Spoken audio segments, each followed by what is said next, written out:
compter, les gars. Alors, Ils sont pas comptés. à ton avis, Hein? puisqu'on sait que la majorité des Français sont plutôt d'accord pour un Frexit.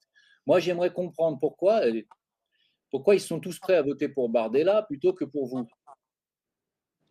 Parce que ils sont face à une imposture. Tu sais comment on noie les gens dans une contradiction comme celle que tu viens d'indiquer? Par le principe des injonctions contradictoires. Mmh. Le Rassemblement national, rappelle-toi le discours du Rassemblement national d'avant qu'il soit, d'avant que Marine Le Pen soit présidentiable. C'était non, il faut sortir de l'Europe. Ils étaient frexistes avant. Ouais, Mais ouais. là maintenant, ils ont trahi toutes leurs valeurs parce qu'ils savent que comme ils sont là, c'est prévu qu'ils arrivent aux responsabilités. Donc les gens qui pilotent le système leur ont dit bon, voilà, maintenant vous êtes gentils, vous avez vos électeurs, vous avez votre pognon, les gens y croient en vous, ils pensent que vous êtes différents des autres. Donc vous arrêtez avec votre histoire de Frexit, hein, maintenant, ça suffit. Donc je pense que les électeurs du Rassemblement national ne se rendent même pas compte qu'ils vont voter pour des gens qui les trahissent.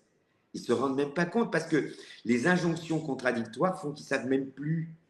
En fait, ils ne savent même plus ce que le Rassemblement national défend comme idée. C'est juste qu'ils sont dans le camp des gentils et en fait, il faut que le Rassemblement national gagne parce que le méchant, c'est Macron. Mais ils sont exactement sur les mêmes lignes que lui. Mais enfin, il y a Non, aussi mais excuse-moi, mais ouais, il y a un moment, il faut comprendre comment fonctionne le vote. Le vote, en fait, si tu veux, il fonctionne de manière affective. Dans la population qui vote, les gens votent pour des raisons affectives. Tu votes communiste parce que ton père était communiste.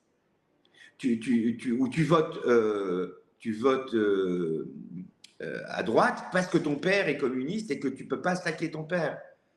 Et que, tu vois, c'est des choses comme ça. Tu comprends? ah ouais. Et c'est pareil. Quand tu t'attaches à un mouvement politique, tu vas aux réunions, tu fréquentes les gens, mais ça finit par fonctionner comme une secte. C'est comme une secte. C'est Tu vois, ça. les gens, ils sont pour leur parti comme on est pour son équipe de foot. Mais c'est aussi con et aussi dingue que ça.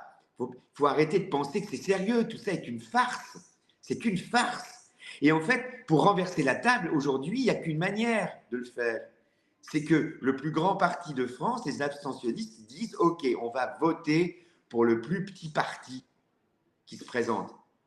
C'est-à-dire qu'on va tous se rassembler, on va voter, voilà.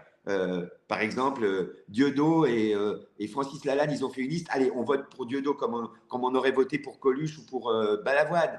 Juste pour foutre la merde, juste pour foutre le bordel, juste pour renverser la table. Ah ouais. Tant qu'il n'y aura pas ça, il n'y aura rien. Il y aura toujours la même chose, le même système, avec tout d'un coup le remplaçant de l'autre, dont on pense qu'il est opposé à l'autre, mais qui fait exactement la même politique. C'est comme ça depuis De Gaulle. C'est la même politique, c'est le même système, c'est le même merdier. Et ça ne bougera pas. Il y a des gars comme moi qui se battent pour que ça bouge. Je ne suis pas le seul, Dieu merci.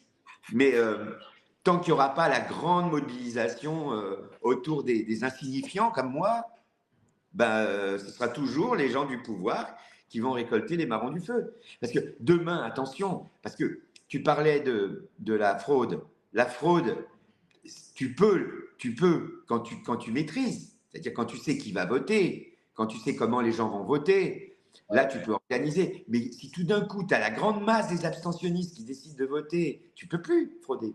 C'est-à-dire que tu vas frauder un peu, mais tu ne vas pas réussir ton coup.